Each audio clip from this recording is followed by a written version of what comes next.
Extrême tension au Maghreb.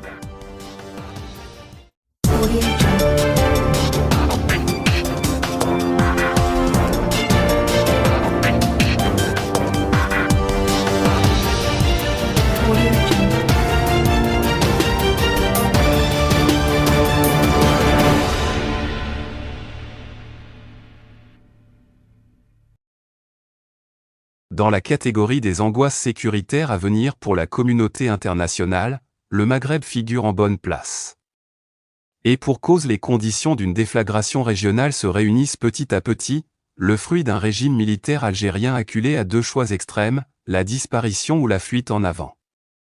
D'ailleurs, les relations entre Rabat et Alger sont tellement tendues qu'il suffit d'un malentendu pour que tout dégénère. C'est en tout cas l'impression qui se dégage à travers la récente réaction du régime algérien face à la pseudo-affaire d'expropriation de biens immobiliers algériens dans la capitale marocaine. L'affaire, qui n'en est pas une comme l'ont montré des documents officiels marocains et des échanges de courriers qui attestent de la mauvaise foi du régime algérien.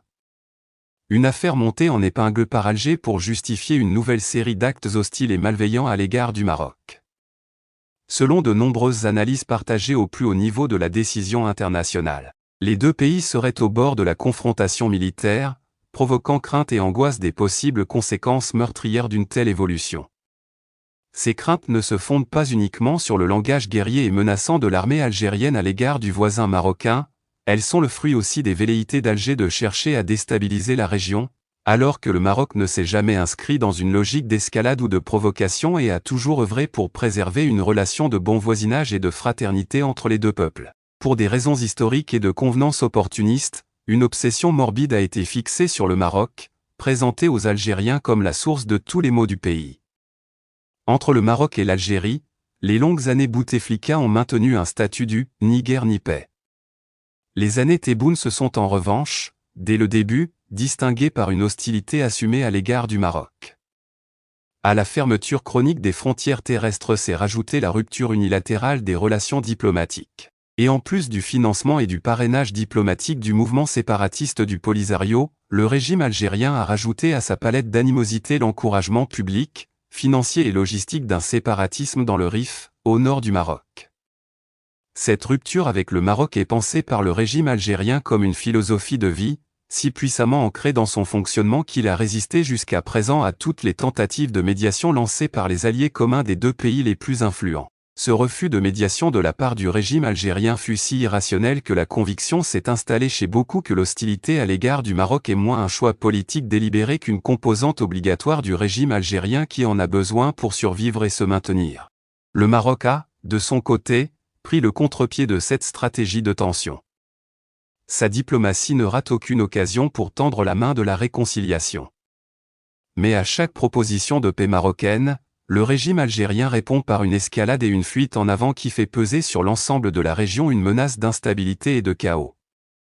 Pour le voisinage africain, méditerranéen et européen, le partage des rôles est clairement identifié.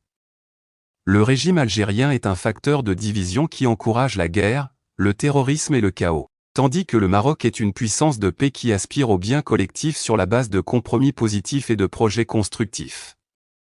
Sans aller jusqu'à établir une dichotomie du bien et du mal, le régime algérien incarne la division et le morcellement alors que le Maroc milite pour l'unité des efforts et la prospérité commune. Les relations entre le Maroc et le régime algérien se trouvent actuellement sur une dangereuse crête. Sauf miracle d'un retournement de grande ampleur, les liens entre les deux pays sont amenés à consacrer leur rupture. La situation des prochaines semaines, voire des prochains mois se caractérise par une délicatesse particulière. Le régime algérien aura à gérer deux hypothèses fort probables. La première est la gestion de la crise de la présidentielle, anticipée. La seconde est celle qui concerne la gestion de la possible clarification française sur le Sahara marocain qui doit logiquement intervenir prochainement, ce qui aura le don d'acculer Alger dans ses derniers retranchements. Pour un régime pyromane, ça sera la séquence de tous les dangers.